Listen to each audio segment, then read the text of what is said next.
Hi everyone. G'day, thanks for tuning in. Whether you're watching this live or later on, let us know and drop us a line in the comments. That's great.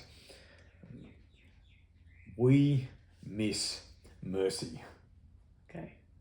I want to start tonight by just sharing actually some scripture, which is a bit different for us, but I'm going to read you just two sentences from something that Jesus said. And he simply said this: God blesses those who are merciful, for they will be shown mercy. Now, in this house, I tend to get up a fair bit earlier than most. Yes. And I have been known on occasion to misplace my keys. Yes.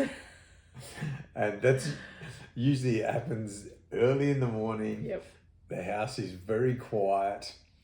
The keys are somewhere, and I am very aware of the timeline that I'm working on. Yeah. I need to be out of the door by a certain time. Usually I then drive to the site, gym if I can. And so I try my best to, as quietly as I can, move around the house, trying to find the keys. Sometimes they turn up. There have been other mornings when I've had to actually wake you up and ask to borrow the spare key.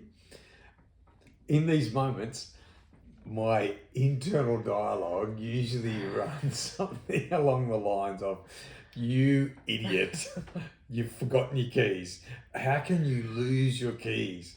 And then there's another part of me that says, "I'm sure I put them near my lunch," or "I'm sure I put them in this bag." And sometimes I have spent, I think, about 15 minutes searching for these keys. And of course, no keys, no go. Yeah. Like I just don't get to go. And once your day starts like that, it's very difficult to keep going, to improve. And I think I can be cruel and unkind to myself.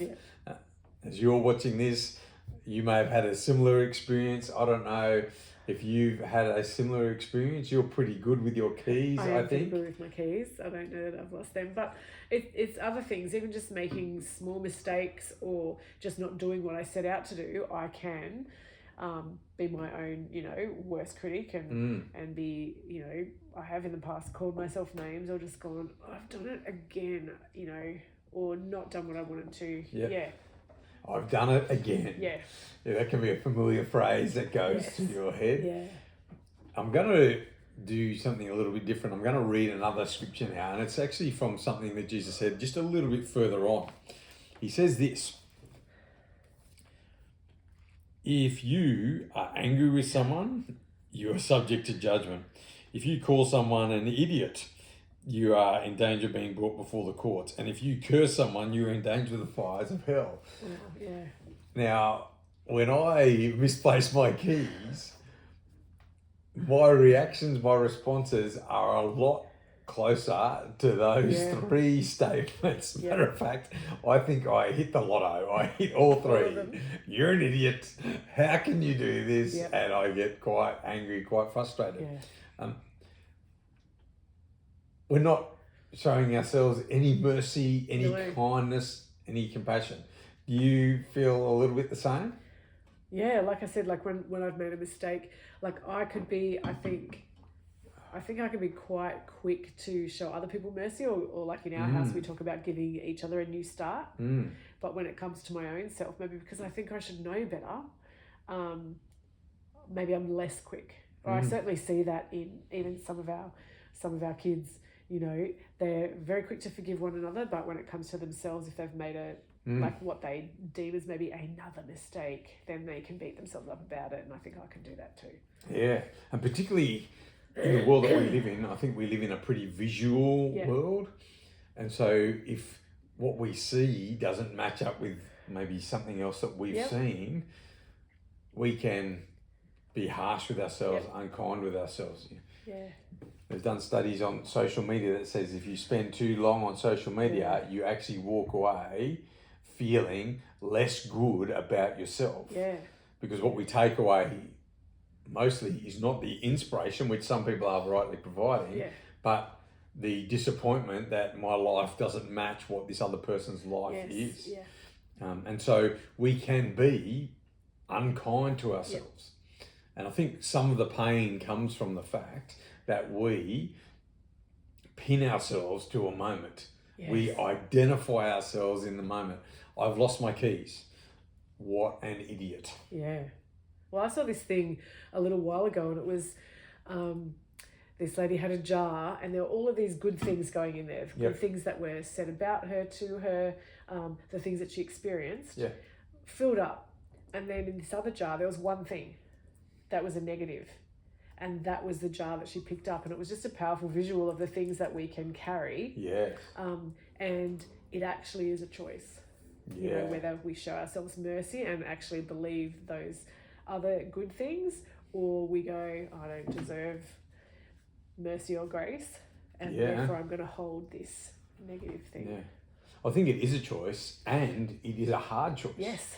When we're doing youth work and getting some training on how to speak with people, the rough rule of thumb was that for every one negative statement or one critical statement that you made, most people need actually 5 positive statements to counteract that.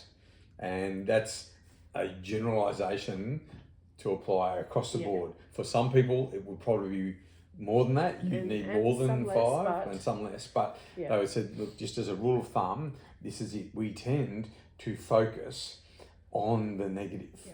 We tend to be harsh, to be unkind, to even not empathize with our own selves.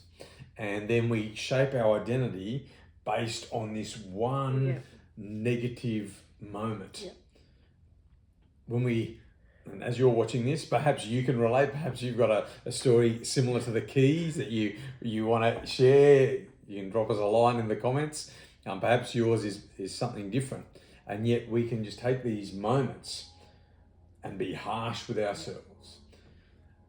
That causes us issues. We're living in a time where we are confronted with more mental health issues than any other time, because there's issues with how we see ourselves. But then if I don't like the way that I am, if self-loathing is a part of how I see myself, which really is what calling yourself an idiot, there's a bit of self-loathing, it makes it then very difficult for me to show genuine kindness towards another human being.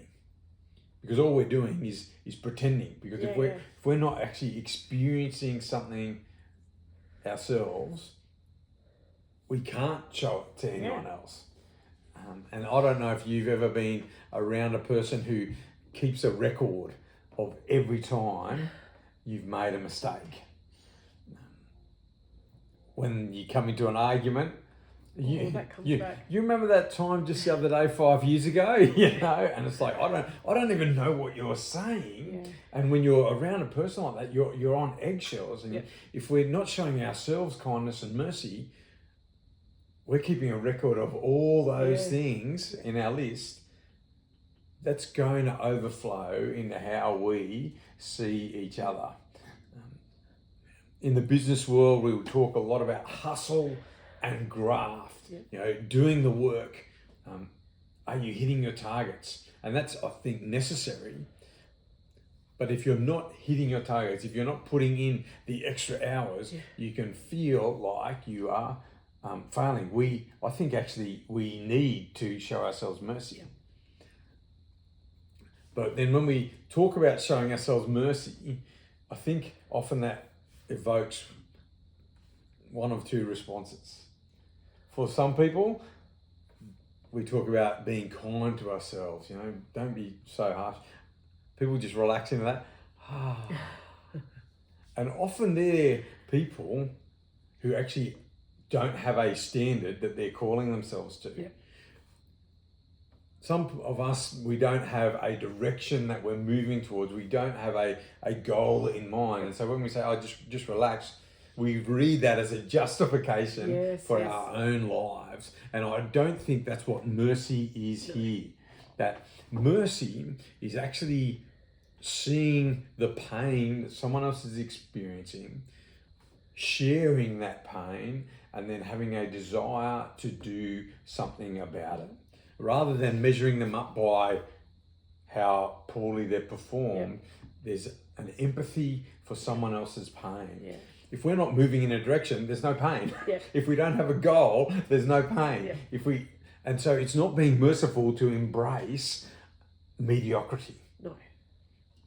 As living beings, we are on a planet full of growing beings, growing entities.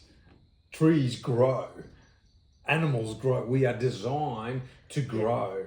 And so we're not talking about mercy being a justification for mediocrity. We're not talking about mercy means embracing a passive life. For others, when we talk about mercy, there's a response that says, that's good for other people, but not for me. And when we live that way, we are in danger of becoming hollow human beings where we treat others differently to how we view ourselves. And that just becomes hollow. People pick up on it. And so we might talk about mercy. We might think that we're showing mercy to others. But if it's not something that's coming from the way that we see ourselves, then it's hollow and our relationships just start to drift. We become isolated. I don't know, on camera, do you feel you lean to either one of those? I think previously in my life, I leant more towards so many things were for everyone else and not for me, because I did not show myself mercy. But I think maybe because I didn't feel like I experienced that. But when I kind of started understanding even God's mercy towards me, treating me with love and favor, even when I had made mistakes, and experiencing more of his love, then I changed and feel that now I can be more merciful towards myself. Not again the justification thing, but going, I can have a new start and I don't have to beat myself up and I don't have to wallow in this, because God's mercy is for me as well as for everyone else. And I think it rings much more true now when I'm giving someone else a new start, because the new starts I have come to terms with are for everyone, including me. I like the way you said that, a new start. I think that's a simple and a powerful way to describe mercy. Right now, we can have a new start. And I think for me, the power in that is we can not be pinned to our past, but there's an agreement that let's move forward differently. Because again, that's like you said, it's not the justification for something or the sitting in, oh, well, this is how it is and how I am. But it's like, we can do it because it's what God does for us. He goes, we don't have to keep looking back to the past. I'm giving you a new start. Because of all of I've done, you get a new start. And then when we've experienced that, we can give it to ourselves, give a new start to others. And when we look here, this is one of the key moments where if we want to experience new life, Jesus actually invites us into new life. And this is part of the new operating system, part of the new code, the new perspective. And in God's economy, mercy matters. Be kind. Be compassionate. Now, there's an old prayer written in the book of Psalms, Psalm 130, and it says, if you kept a record, O God, who could stand? And I think that's the reality of us, is that we sometimes put ourselves in the place of God. We keep a record of our own failings, our own faults. What about this? What about this? But I've done this. But Jesus calls us into a new start and says, let's live a life where we are moving forward, but where we are merciful and kind when we make mistakes. Someone famously said, if you make one mistake, let's not make it two. And I think there's mercy is a great part of that. That when we fall, We don't beat ourselves up. Yep. We don't put ourselves in the sin bin. We recognise what we've done. Yep. We recognise the impact of those on people around us. Yep. We own it, but then we can move forward with that new start that you talked about. And when we start to live a life like that, we start to experience for ourselves God's mercy. Yep. It's interesting for me that mercy comes from the same word that merchant comes from. Yep. That there's a value, there's a sale, and it actually comes from a Latin word that means a heavenly reward. Mm-hmm. And so sometimes the benefits of mercy are not seen in our lives straight away. When one of my kids does something that frustrates me, I want to hold the standard and I want to correct. Sometimes being merciful doesn't bring about that short-term result at all. There's something unseen, something maybe heavenly that is happening, but then when your kids realise their own mistake, when they own it, when they make amends to the people who've been impacted, it's amazing to see the maturity and how relationships grow when you are not sitting down and keeping a record of all the wrongs. And the joy to me is that when God invites us to a new perspective, when God invites us to download his new operating system, kindness and compassion are what make up mercy. And as you're watching this, you may be feeling the need for a new start right now. Perhaps you recognize that you need mercy for yourself. And for others, you recognize that you want to be more merciful. And this is your moment to have courage and take a step of faith. And just to pray this simple prayer that says, Jesus, I'm going to give you my life. Give me your life. Give me your mercy. And if that's a decision that you are ready to take as you watch this, pray with us now. Jesus, I give you my life. Give me your life. Jesus, I give you my life. Give me your life. And if you prayed that, then I want to pray for you right now. God, I want to thank you that you are kind and generous, that you are compassionate, and that you empower us to make a new start. For everyone who prayed that, God, we ask that they would experience your love and that resurrection power in their lives right now. That they would see life from a new perspective. God, that they would see themselves with the love that you see us with. God, lead them forward into a life of mercy that brings blessing to themselves and to others. And if you felt like tonight was helpful for you, we'd love to support you in the next step of your journey with Jesus, whatever that looks like. Drop us a comment, send us a DM. Thanks for tuning in. God bless you.